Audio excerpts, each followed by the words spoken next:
Hello and welcome to The Print. It's politically a very charged moment right now. The parliament has just got over.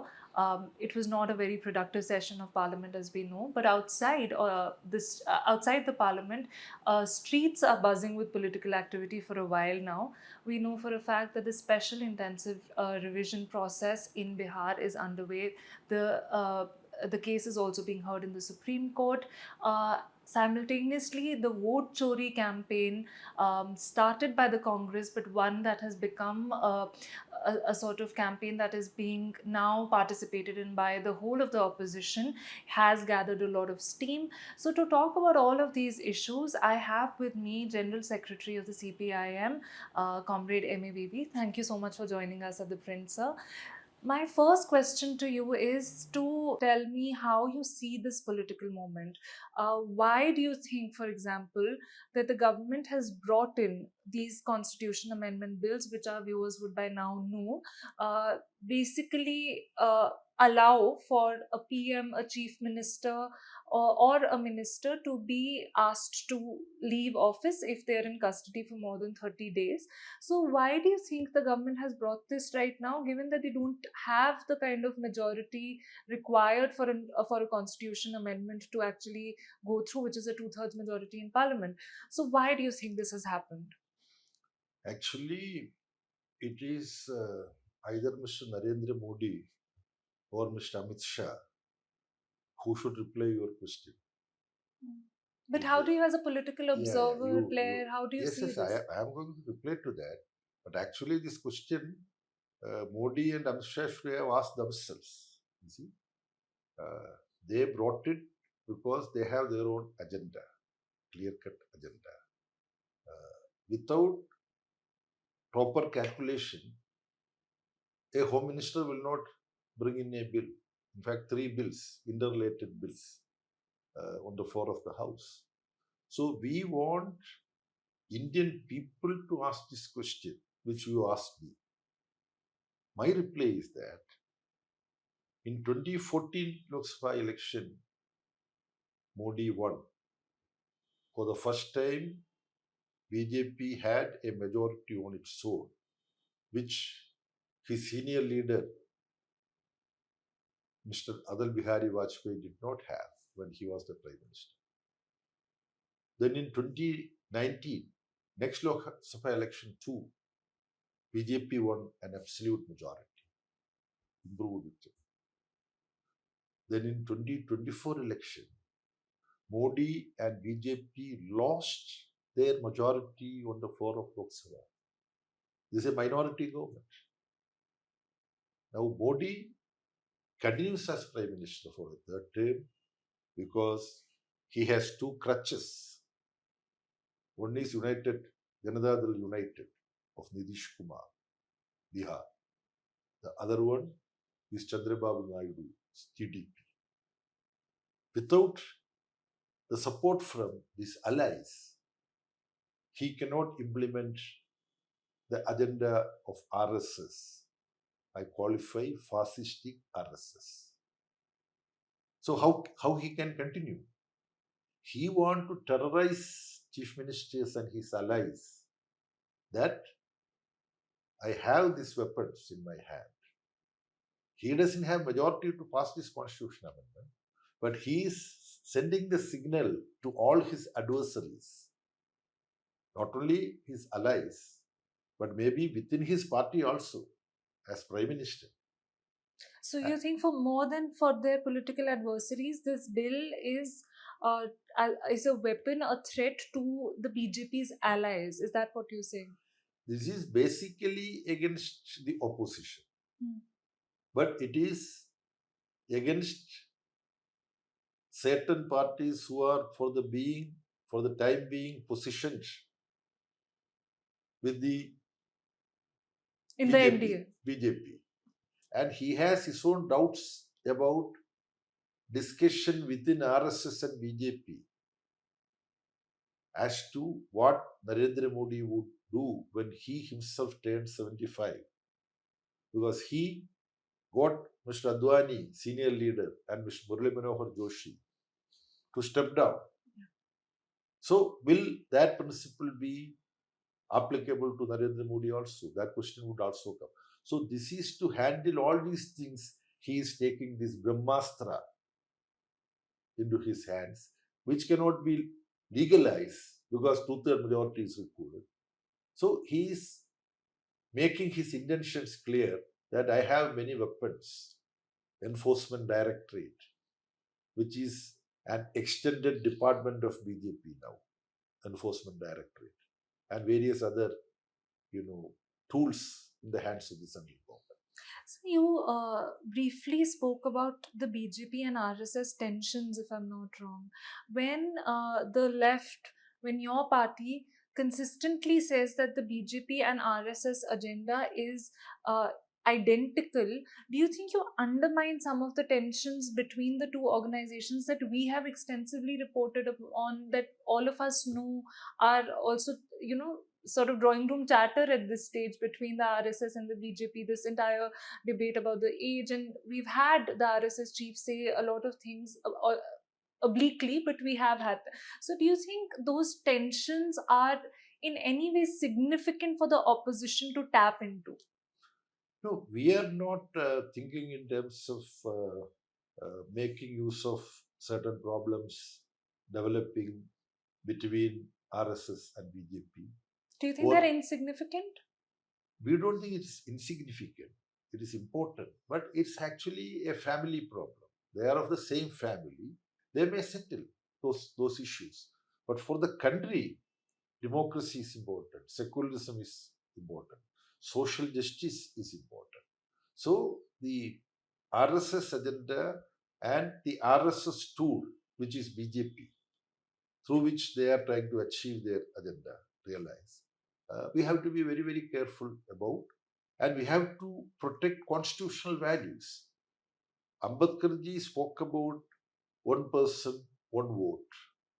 The value of one vote is equal, whether it is to J.R.D. Tata or a Aam Aadmi, whether it is a Brahmin or a SC, ST. But now that entire democratic structure in the political sphere, that is sought to be demolished by this SIR. That's why we take it up. And both BJP and RSS, they are on the same page on this particular issue. How do you assess the vote chori campaign? You see, it's with a lot of homework that these things which could be ignored as some discrepancy, now this has become the central discussion point in our political sphere, the public sphere. Print media, one after another, they wrote editorials. Not only they published articles written by many who highlight these issues related to SIR, but many important papers wrote editorials stating that election commission should come clean. And they were first of all saying that no, Aadhaar card cannot be accepted. Supreme Court, now the case is going on, I think 8th or 9th, again there would be another round of hearing. Supreme Court had to put its foot down. They were not making the electoral rolls available which can be machine read, computer read. Now Supreme Court said that you have to give details why she or he is removed from the electoral roll. Which the Election Commission has complied with. Yeah. So at every stage, when Mr. Ganesh Kumar, he happens to be a Kerala cadre IAS officer, he was speaking as though he's an extension of BJP. And Calcutta Telegraph published election omission, not election commission. The Ochori campaign and the facts and figures presented by leader of the opposition. He presented that in a press conference before all of you. Then he had a presentation made before us. Representatives of various political parties form part of the India bloc. You see, over and above that, you see, one particular information that I have, is also very startling. You see, the convention is that to get into the electoral roll, one person has to prove, or the lower level electoral officers should be satisfied that he or she was living in a booth area for at least last 6 months of this process. Now, I have information that during the couple of few months before, the Election Commission of India was holding series of meetings in Delhi with people who are responsible for conducting elections and preparing electoral rolls in states, from booth level officers upwards. And they were directly told the following, that to get enrolled into the electoral roll, you don't have to verify whether this particular person was there in that booth area for at least 6 months' time. No, that is not required. Even if they claim that for 2-3 days they were there in the booth area, they can be conferred with the right to be in the electoral roll. Do we have any evidence for this? This I am stating with full responsibility. I got this information from a person who participated in this exercise and who heard this being repeated by officers. This they were explaining to officers belonging to different levels of in charges, because therefore they don't have to tell separately. They don't have to give any other written instruction, because verbally they are telling from booth level officers, not to all the officers in the country, but from every state. Some booth level officer also heard this. Some block level officer, electoral officer also heard this. Some district level electoral officer also heard this.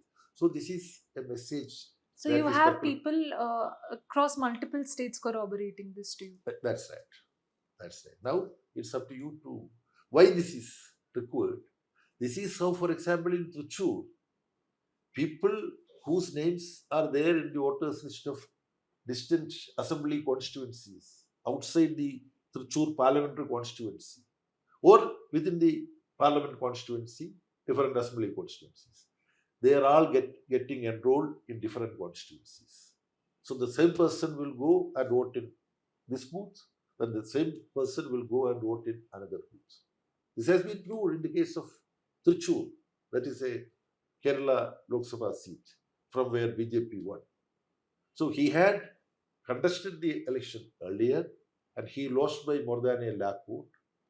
Then that is exactly the number of votes they managed like this. So it's a very clinical criminal electoral operation which BJP is carrying out at different levels.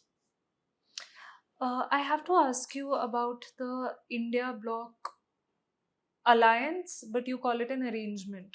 It has been more than a year since this, way more than a year since this alliance came into being. Before the Lok Sabha election, you were very categorical in stating that you don't see this as an alliance. Obviously, also because in many places, the parties that were coming together were also electorally fighting each other, and that continues to be the case even now.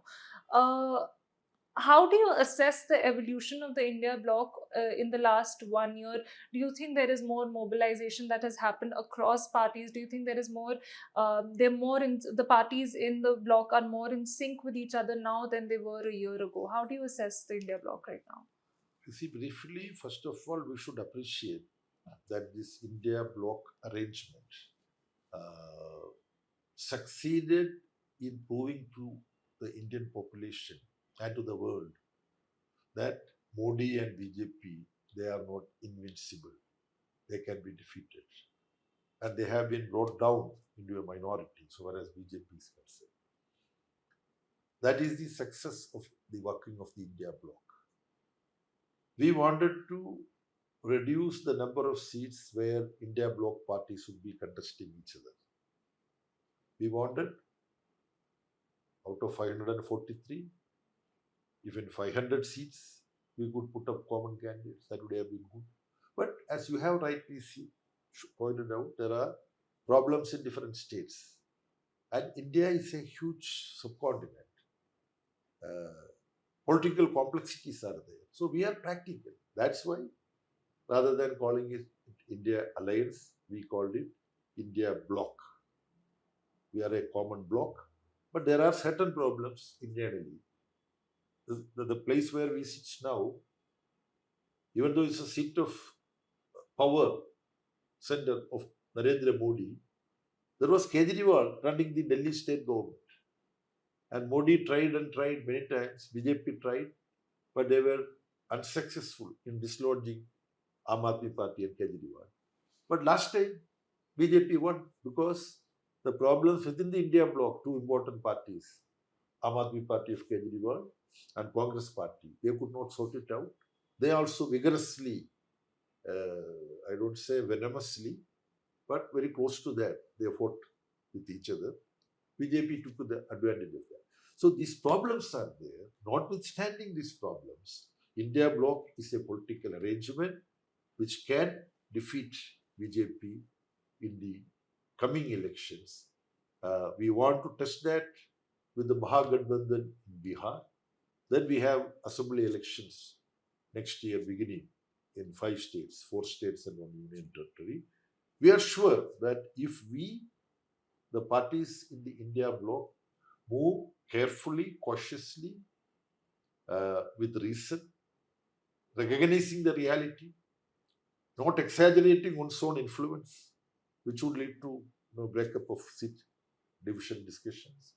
So, if we conduct ourselves in a democratic and responsible and realistic manner, India bloc can bring in very significant political But change. in the states that are going to polls in the next few months, two of those states are Kerala and West Bengal. Kerala, we know you will be fighting against the Congress, the UDF. West Bengal remains unclear. Uh, it also comes across as slightly confusing to a lay person when you are fighting in alliance with the Congress, say in Bihar, but you would be fighting against each other in Kerala. The status of the alliance in West Bengal is sort of still ambiguous. So, how do you does that in any way thwart having a more a smoother narrative of the alliance? You see, the smoother narrative of the alliance is that wherever possible, we will come together to defeat BJP and its allies. In some places, due to certain practical problems, we are unable to do that. Then we have a clear-cut, position that even when we are unable to cooperate with a fellow component in the India bloc, our differences should not be allowed to reach dimensions as a result of which BJP would be able to take advantage of. In other words, if A and B, who are part of India bloc, but due to the state specific problems, they are fighting with each other electorally. So, on the question of foreign policy, we know what has been happening in terms of the Indo-US relation for the last few, particularly for the last few weeks. Um your party was faced strident opposition when you left the UP alliance due to the nuclear deal. Do you think the way the Trump administration has conducted itself with regard to India has vindicated your stand in any way? You see, we didn't want any particular instance to vindicate our stand. We always knew how US imperialism would conduct itself. When the 123 agreement was moving forward, the civilian nuclear agreement with them, that was to get India as a strategic partner to USA. And that is with their own project of dominating the world. What was India's experience when Bangladesh was going ahead with freedom struggle? the nuclear weaponized Seventh Fleet of USA moved to Indian Ocean, moved to the Bay of Bengal. For what? To threaten India and to threaten the about to. But India has had similar or worse moments with China as well. Uh, in a very in very recent history, as early as recently as 2020, in a very practical, doable uh, foreign policy sense, what would the CPIM's view of Indo-China relations be in a manner which can circumvent the security threat that China poses to India, but the relationship can actually progress in other ways economically and in other ways? What would your idea for that relationship really be in practical It terms? is, in practical terms, it is very simple. India and China are uh, linked by Himalayas, the Great Himalayas. And if India and China could work together, that will have Himalayan impact in the world of politics. But do you think that the security threat that China poses for India is real? Would you You agree? see, I don't want to make an observation whether China is posing any security threat to India or not. I would like to draw your attention towards what Mr. Narendra Modi and Mr. Jaishankar are doing now with China. They are discussing. They have already, the foreign minister from China visited Delhi and they have had very fruitful discussion. And they have decided that the move for de-escalation should be further strengthened. We welcome that. Now, most likely, uh, Indian Prime Minister would be visiting China for the Shanghai Cooperation Organization meeting, SIO meeting. I wish and hope that he goes and he, they, the leaders of India and China together, whether it's BJP government or Congress government or a united front government, they should work towards sorting out problems with every neighbor of India, not only China. It's very important for us to have good neighborly relationship with all our neighbors. It is more so with China. But comrade, one could perhaps feel that this is a kind of double speak when it comes to the US and China, because you mentioned the 1971 Bangladesh crisis, but not very far from that was also the 1962 war with China. So India, the fact that China has also posed security threats to India has also, in some ways, many people would argue, backstabbed India in terms of security. Those are also facts. Would you agree with those facts? You see, whatever problems we had with China is part of history. And, But 2020, the Galwan standoff. yes, including Galwan, what is important for us to discuss and decide as to how we should go forward.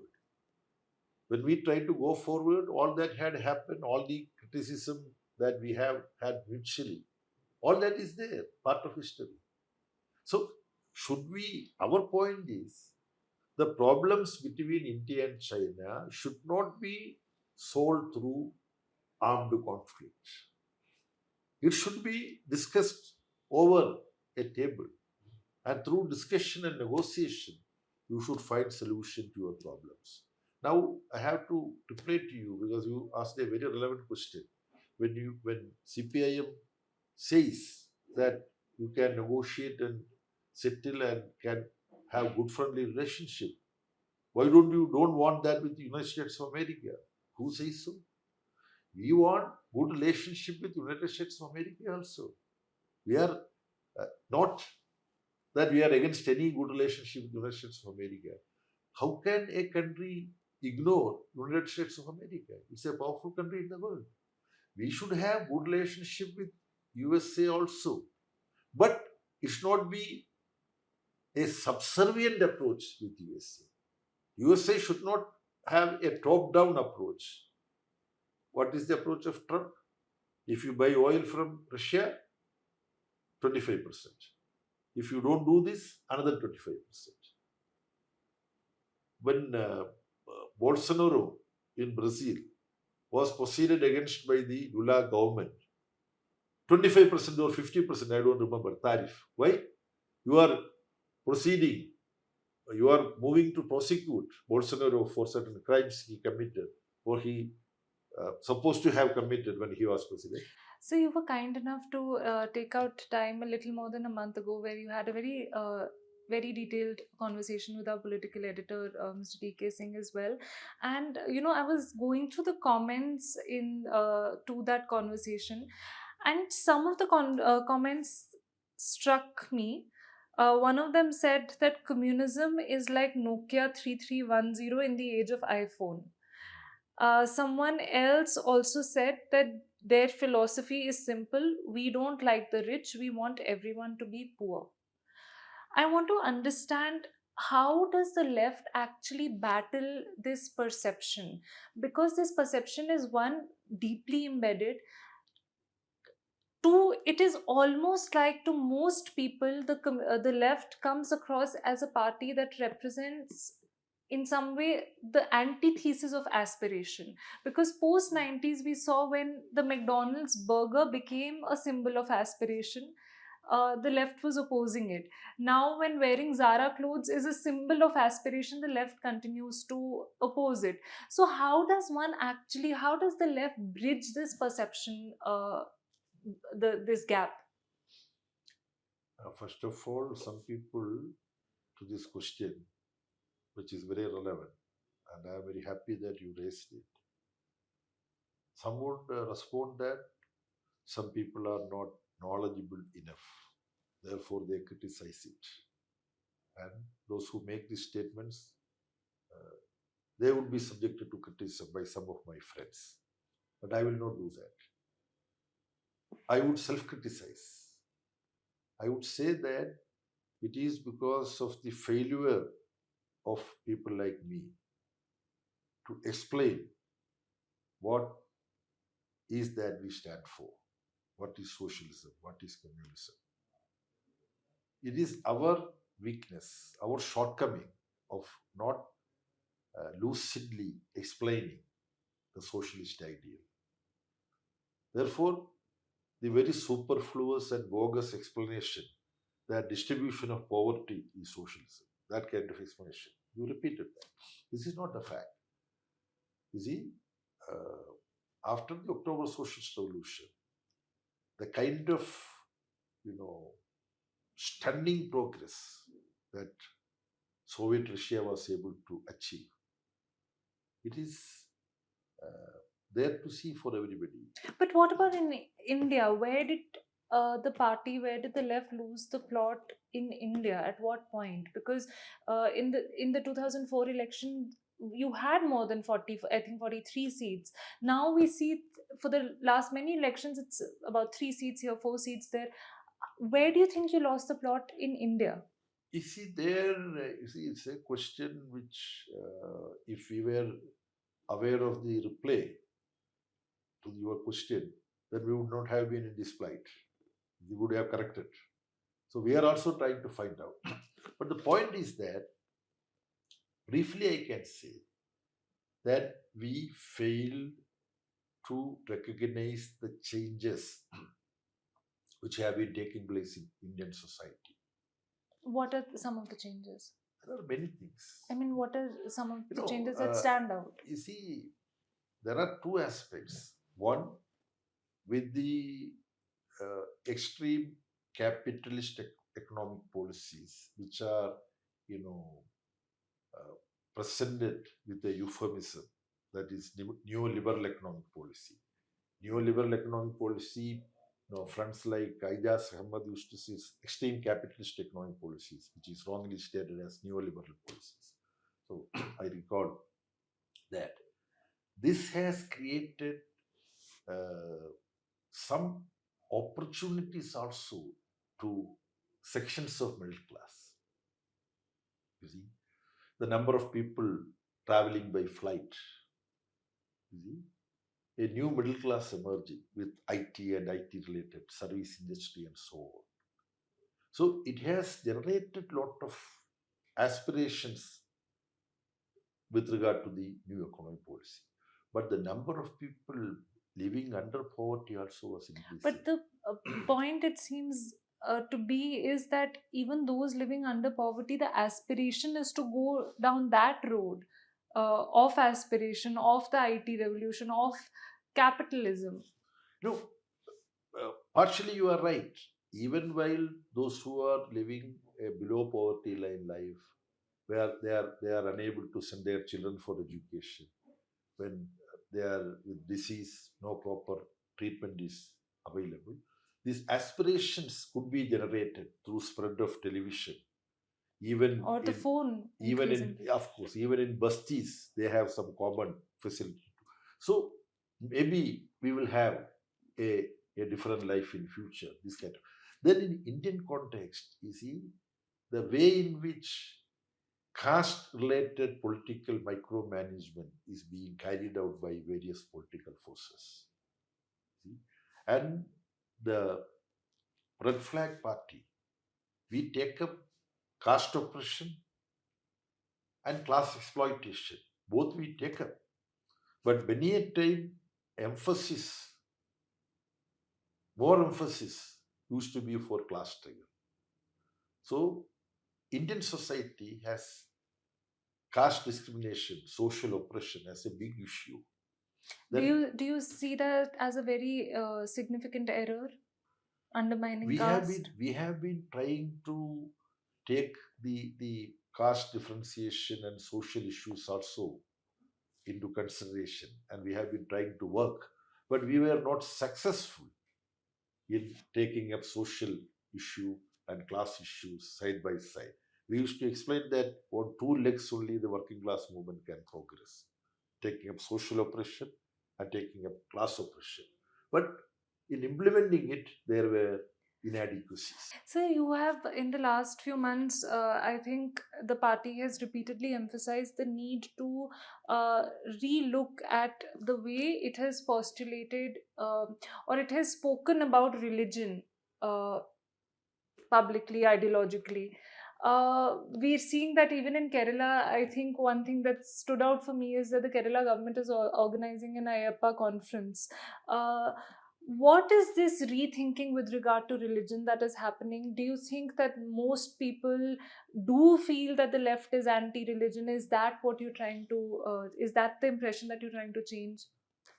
You are right. There are big sections of people who very, very sincerely believe that communists are against religion. Sir, I want to ask you, when as we wind up, three questions, but for which I would hope that you would give almost one word answers. Would the CPIM in Kerala want to take Shashi Tharoor in its own ranks at this stage, given the number of problems he's having with his own party? One word, one word answer. Yes. But it is, I have to use a sentence, Okay, tell me. if you agree. Yes. CPIM can take only someone into its ranks when party is convinced that that particular person is uh, prepared himself enough to achieve the recognition from CPIM. Do you think he has? So far,